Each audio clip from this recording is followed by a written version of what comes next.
friends, let's listen to the English chapter, The Needle to Heaven. I'm gonna enjoy, so I hope you would enjoy too. Let's listen. Class 3, Chapter 2, The Needle to Heaven. Guru Nanak was the first Sikh Guru or teacher and the founder of the Sikh faith. Sikh means someone who learns. This story teaches us not to be too attached to wealth.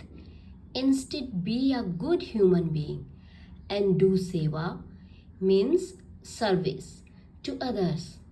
This is one way of being close to God. Dunichand was the richest man in the city of Lahore. He lived in a magnificent palace surrounded by all the luxuries of life. One day, he came to know that Guru Nanak was preaching in the city. He rushed out to the place where Guru Nanak was staying and invited him to his palace to a special dinner in his honor. Guru Nanak politely refused, but since Dunichand would not take no for an answer, Guru Nanak was forced to accept the invitation. Dunichand was very pleased. "It will be the best evening of your life," he bragged. Guru Nanak was given a grand welcome at the feast, attended by all the rich and famous people of the city. The food was delicious, prepared with much care, and everyone had a wonderful evening. At the dinner, Dunichand turned to Guru Nanak. "I happen to be the wealthiest man in this city. If there is anything I can do for you, Holy Sir, please don't hesitate to ask," he boasted. Guru Nanak was quiet. He looked around the huge rooms, the expensive carpets and curtains, the paintings on the walls, the silver urns filled with the flowers, the ladies of the house dressed in the finest of silk and laden with gold jewelry. He then felt his pocket and took out a small box, inside which was a fine silver needle.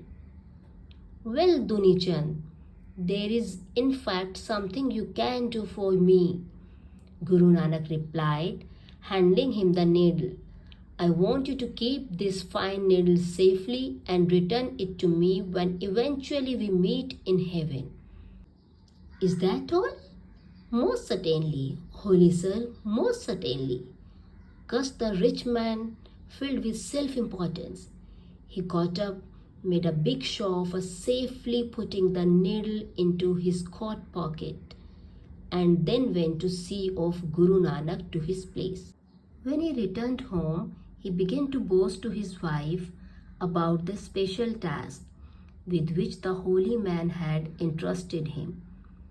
To his utter astonishment, his wife started giggling. "You silly man, how are you going to do what Guru Nanak has asked for?" Quite confused, Dunichand rushed back to the Guru.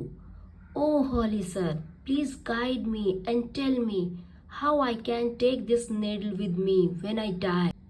Guru Nanak smiled gently and, placing his hand kindly on Dunichand's shoulder, replied, "Dunichand, if you can't carry a tiny needle with you, how will you take all your wealth and property with you to heaven?"